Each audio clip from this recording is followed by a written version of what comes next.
પહેલગામ આતંકી હુમલામાં 26 નિર્દોષ નાગરિકોના મોત બાદ ભારત પાકિસ્તાન વચ્ચે સરહદ પર તણાવની સ્થિતિ પેદા થઈ છે। એવામાં ભારત સરકારે 7 મેના રોજ ગુજરાતના 19 શહેરની સાથે દેશના 244 શહેરમાં મોક ડ્રીલ યોજવાનો નિર્ણય કર્યો છે, જેની તૈયારીઓ આરંભી દેવામાં આવી છે। સુરતમાં પણ મોક ડ્રીલને લઈને કલેક્ટરની અધ્યક્ષતામાં મહત્વની બેઠક યોજાઈ હતી। પહેલગામ આતંકી હુમલામાં 26 નિર્દોષ નાગરિકોના મોત બાદ ભારત પાકિસ્તાન વચ્ચે સરહદ પર તણાવની સ્થિતિ પેદા થઈ છે। એવામાં ભારત સરકારે 7 મેના રોજ ગુજરાતના 19 શહેરોની સાથે દેશના 244 શહેરમાં મોક ડ્રીલ યોજવાનો આરંભ કર્યો છે। ત્યારે સુરતમાં પણ સાંજે 5 વાગ્યા વચ્ચે મોક ડ્રીલનું આયોજન કરવામાં આવ્યું છે। 5 વાગે સુરતમાં તમામ સરકારી જગ્યા પર સાયરન વગાડવામાં આવશે। આ મોક ડ્રીલથી નાગરિકોએ ડરવાની જરૂર નથી। 5 થી 6:30 કલાક સુધી સુરતના અલગ અલગ વિસ્તારોમાં આગ લાગવાના કિસ્સા, પોલીસ પ્રિપરેશન જેવી બાબતો પર મોક ડ્રીલ કરાશે। સુરતમાં સિટી અને રૂરલમાં 5 થી 6 જગ્યા પર મોક ડ્રીલનું આયોજન કરવામાં આવશે। હાઈ રાઇઝમાં આગ, હવાઈ હુમલો, બિલ્ડિંગ નુકસાન, આ બાબતે અલગ અલગ પરિસ્થિતિનું મોક ડ્રીલ કરાશે। ઇમરજન્સીની પરિસ્થિતિમાં કોઈ પરિસ્થિતિ ઊભી થાય ત્યારે 7:30 વાગે બ્લેકઆઉટ થશે, જેમાં તમામે લાઇટ બંધ રાખવી પડશે। નાગરિકોને અપીલ કરાઈ છે કે તેઓ પણ ઘરની લાઇટો બંધ કરે। કોર્પોરેશન તેમજ ગ્રામ્ય એરિયાની તમામ સ્ટ્રીટ લાઇટ, સિગ્નલ પણ બંધ રાખવામાં આવશે। અડધા કલાક સુધી લોકોને બ્લેકઆઉટનું પાલન કરવાનું રહેશે। હોસ્પિટલના આઈસીયુને છોડીને તમામ જગ્યા પર બ્લેકઆઉટ કરવામાં આવશે। તેમાં લોકો પણ સ્વયંભૂ આ બ્લેકઆઉટમાં જોડાય તેવી અપીલ કરવામાં આવી હતી। મોક ડ્રીલ દરમિયાન અલગ અલગ વિસ્તારોમાં પોલીસની ગાડીઓ તૈનાત રહેશે। જે રીતે કલેક્ટર શ્રી તરફથી અને મ્યુનિસિપલ કમિશનર શ્રી તરફથી આ બધા સાથે માહિતી શેર કરવામાં આવી, તો આવતીકાલે જ્યાં સુરત શહેરમાં અલગ અલગ જગ્યાઓ ઉપર જ્યારે સાયરન વાગશે એના પછી જો મોક ડ્રીલના મારફતથી કેવી રીતે જો રેસ્ક્યુ અને ઇવેક્યુએશન કરી શકાય એની એક્સરસાઇઝ થશે। અને પછી જો સાંજે 7:30 થી 8 તક જો બ્લેકઆઉટ છે, ફરીથી અમે રિપીટ કરીએ છીએ કે ફક્ત જો બલ્બ અને ટ્યુબ લાઇટ માટે છે, ના કે કોઈ લિફ્ટ બંધ કરી દે યા પૂરા પાવર જો બિલ્ડિંગને બંધ કરી દે એવી જરૂરત નથી। લેકિન અંધાર પટ રહે, આ બધાને ખબર છે કે ક્યારે પણ એર રેડ્સ વગેરે થાય છે, તો આપણા ટાર્ગેટને હાઇડ કરવા માટે આ બહુ જ જરૂરી છે। તો બધા સે વિનંતી છે કે લોકો જો હે સ્વયંભૂ બંધ રાખે। પોલીસ જો બી ગાડીઓ રહેશે, તમામ એવા વિસ્તારોમાં પોલીસના ટીમ અને પોલીસના ગાડીઓ હાજર રહેશે। જો એ લોકોથી એક જ અમે અપીલ કરીએ છીએ કે એના કોઈ પણ પ્રકારના કોઈ ગેરસમજમાં નહીં લે, કોઈ મિસઅન્ડરસ્ટેન્ડિંગ નહીં હોય, કોઈ અફવા ફેલાવે એના પર ધ્યાન નહીં રાખે।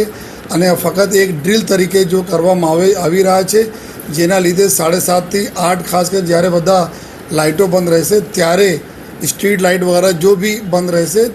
કન્સર્ન ડિપાર્ટમેન્ટ જે વિસ્તારમાં જો લાઇટ ચાહે DGVCLના છે, કોર્પોરેશનના અથવા ટોરેન્ટના, એના અધિકારીઓ અને એના સ્ટાફ જે તે જગ્યા હાજર રહેવાના છે। તાત્કાલિક જો એ 8 વાગે બધા રિસ્ટોર થઈ જવાના છે। તો મારી રિક્વેસ્ટ છે કે કોઈ પણ પ્રકારના કોઈ અફવા પર ધ્યાન નહીં આપે। આ જો ભારત સરકારશ્રી અને ગુજરાત સરકારશ્રી તરફના આવતીકાલે જો પૂરે દેશમાં ડ્રીલ છે એના ભાગરૂપે અહીંયા ડ્રીલ થવાની છે, તો બધા લોકો સહકાર આપે એવી બધા લોકોથી અમે વિનંતી કરીએ છીએ। અને જો ફર્ધર કોઈ જે રીતે જો ક્યાં ડ્રીલ થવાની છે, કઈ રીતે થવાની છે, આપને આવતીકાલે જો શેર કરી દેવામાં આવશે। જગ્યા શ્રીની સૂચના મુજબ અને ગુજરાત રાજ્યના માનનીય મુખ્યમંત્રીશ્રી અને ગૃહ રાજ્યમંત્રીશ્રી દ્વારા આપેલ સૂચના મુજબ કાલે સમગ્ર સુરત શહેરમાં 5 વાગ્યા એક સાથે ઘણી બધી જગ્યાઓ ઉપર સાયરન વગાડવામાં આવશે। હું બધા સુરત શહેરના લોકોને અપીલ કરું છું કે આ જ્યારે 5 વાગ્યા સાયરન વગાડવામાં આવે એમને અલર્ટના સાઇન તરીકે ગણવાનું છે, પણ આ મોક ડ્રીલનું પાર્ટ છે। ઓપરેશન અભ્યાસ કરીને કાલે મોક ડ્રીલ યોજવામાં આવી રહી છે, એટલે 5 વાગ્યા જ્યારે સુરત શહેરમાં વિવિધ સ્થાનોમાં એક સાથે સાયરન વગાડવામાં આવે તો નાગરિકોને ગભરાવાની જરૂરત નથી। આ મોક ડ્રીલનું પાર્ટ હશે।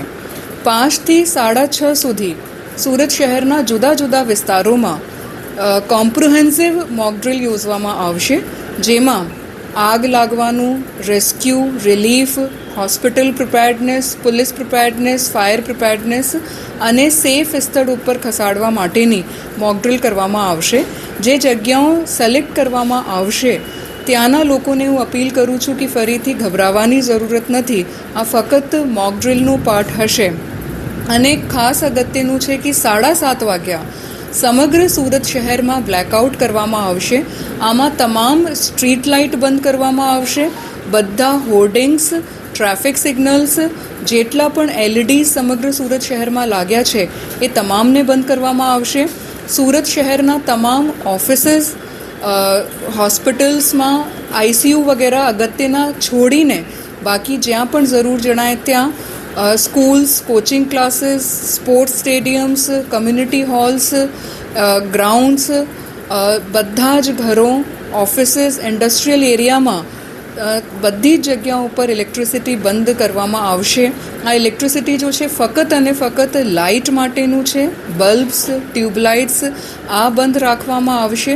હું આપના થકી સુરત શહેરના લોકોને અપીલ કરું છું કે 7:30થી લઈને 8 વાગ્યા સુધી વોલન્ટરીલી સ્વયંભૂ બધા જ ઓફિસીસ, ઘર, ઇન્ડસ્ટ્રીયલ એરિયાઝ, જે પણ પ્રિમાઇસીસ છે ત્યાં અડધો કલાક માટે લાઇટ, બલ્બ્સ, ટ્યુબલાઇટ્સ એ બંધ રાખે. એમના માટે પોલીસ વિભાગ, કલેક્ટરશ્રી, તમામ વિભાગો સાથે આજે જોઈન્ટ મિટિંગ્સ થઈ છે અને ખૂબ જ કોમ્પ્રિહેન્સિવલી ઓપરેશન અભ્યાસ કરવામાં આવી રહ્યું છે. લોકો આમાં પેનિક ના થાય અને પ્રિપેર્ડનેસના ભાગરૂપે તંત્રને સાથ સહકાર આપે એવી હું બધાને અપીલ પણ કરું છું. સૌને નમસ્કાર. આપણે સૌ જાણીએ છીએ કે પહેલગામ હુમલા પછી જે દેશમાં જે પરિસ્થિતિનું નિર્માણ થયું છે આમાં કોઈ પણ સંભવિત ખતરાથી નિપટવા માટેનું નાગરિકોનું યોગદાન જે છે એક ઇમ્પોર્ટન્ટ સ્ટેપ રહે છે. આના અનુસંધાને આજે ગુજરાત રાજ્યના માનનીય મુખ્યમંત્રીશ્રી અને ગૃહ રાજ્યમંત્રીશ્રીએ આજે બધા અધિકારીઓ સાથે એક વિડીયો કોન્ફરન્સ યોજી હતી અને ગવર્મેન્ટ ઓફ ઇન્ડિયાની સૂચના અનુસાર આપણે આવતીકાલે સાંજે 4થી 8 વાગ્યા સુધીમાં એક મોક ડ્રીલનું આયોજન કરવામાં આવ્યું છે. એ મોક ડ્રીલ એક લોકોની પ્રિપેર્ડનેસ માટે, કદાચ કોઈક સિચ્યુએશન ઉપસ્થિત થાય અને એમાં લોકોની શું પ્રિપેર્ડનેસ છે અને પ્રિપેર્ડનેસ કરવા માટે આપણે આયોજન કરવાના છીએ. સૌથી પહેલાં તો હું આ મીડિયાના માધ્યમથી બધાને એ કરવા માગું છું કે એમાં કોઈએ પેનિક થવાની કોઈ જરૂરિયાત નથી અને આ મોક ડ્રીલના 2 થી 3 કમ્પોનન્ટ્સ છે. એ કમ્પોનન્ટ્સ હું જણાવવા માગું છું કે 4 થી 8 વાગ્યા સુધી ચાલનારી મોક ડ્રીલમાં આપણે એક પ્રિપરેશન ફેઝ પછી 5 વાગે દરેક જગ્યા ઉપર જેટલા પણ આપણી પાસે સાયરન્સ અવેલેબલ છે, સાયરનના માધ્યમથી આપણે એક સાયરન વગાડશું મેક્સિમમ જગ્યાઓ ઉપર, એટલે એક ડેન્જર વોર્નિંગના ભાગરૂપે. ઇટ ઇઝ જસ્ટ સાયરન એ કરવાના છે અને એની જે 5 વાગે આપણે એક સાયરન કરશું. એના પછી મોક ડ્રીલ આપણે 5 થી 6 જગ્યા ઉપર જે સુરત સિટી અને રૂરલમાં 5 થી 6 જગ્યા અમે જે નક્કી કરવાના છીએ એ જગ્યાઓ ઉપર આપણે મોક ડ્રીલ કરશું અને એમાં અલગ અલગ સિચ્યુએશન, ધારો કે કોઈ હવાઈ હુમલો થયો હોય કે કોઈ જગ્યા ઉપર મકાન ક્ષતિગ્રસ્ત થયું હોય, હાઈરાઇઝ બિલ્ડિંગમાં આગ લાગી હોય તો ત્યાં રેસ્ક્યુ આપણે કેવી રીતે કરીએ, હોસ્પિટલ્સની અવેલેબિલિટી માટે, ઇવેક્યુએશનની સિચ્યુએશનનું છે, અલગ અલગ સિચ્યુએશન લઈને અમે મોક ડ્રીલ કરવાના છીએ. એમાં રેસ્ક્યુ, સર્ચ એન્ડ રેસ્ક્યુથી લઈને ઇવેક્યુએશન સુધીની બધી જ કામગીરી જે છે એ મોક ડ્રીલના માધ્યમથી કરવામાં આવશે. અને એનું જે મુખ્ય ધ્યેય છે એ ફક્ત ને ફક્ત આપણી પ્રિપેર્ડનેસ, કોઈક સિચ્યુએશન ઊભી થાય તો આપણી પ્રિપેર્ડનેસ કેવી છે અને લોકોનું આપણી પાસેથી જે આપણે લોકો પાસેથી શું સહકાર અપેક્ષિત રાખીએ છીએ એના બાબતનું જ છે. તો એટલે 5 વાગ્યાથી લઈને 6:30-7 વાગ્યા સુધી એ મોક ડ્રીલ આપણે કન્ડક્ટ કરવાના છીએ. પછી 7:30 વાગે બધાને અમે અપીલ કરીએ છીએ કે બ્લેકઆઉટ જે છે આપણે એ કરવાના છીએ. બ્લેકઆઉટમાં હું ક્લિયર કરી દઉં, ફક્ત ને ફક્ત લાઇટ્સ છે, લાઇટ્સ આપણે બંધ રાખવાના છીએ. કોઈ પણ પ્રકારની એસી હોય કે બીજા ઇમરજન્સીના ઇલેક્ટ્રિક ઇક્વિપમેન્ટ્સ કે બધા હોય એમાં કોઈ અસર પડશે નહીં. જે ઇમરજન્સી સર્વિસીસ છે એ પણ યથાવત રહેશે. ફક્ત ને ફક્ત નાગરિકોથી અપીલ છે કે લોકો પોતાના ઘરમાં, કમર્શિયલ એસ્ટેબ્લિશમેન્ટ્સમાં જે છે લાઇટ્સ બંધ રાખશે.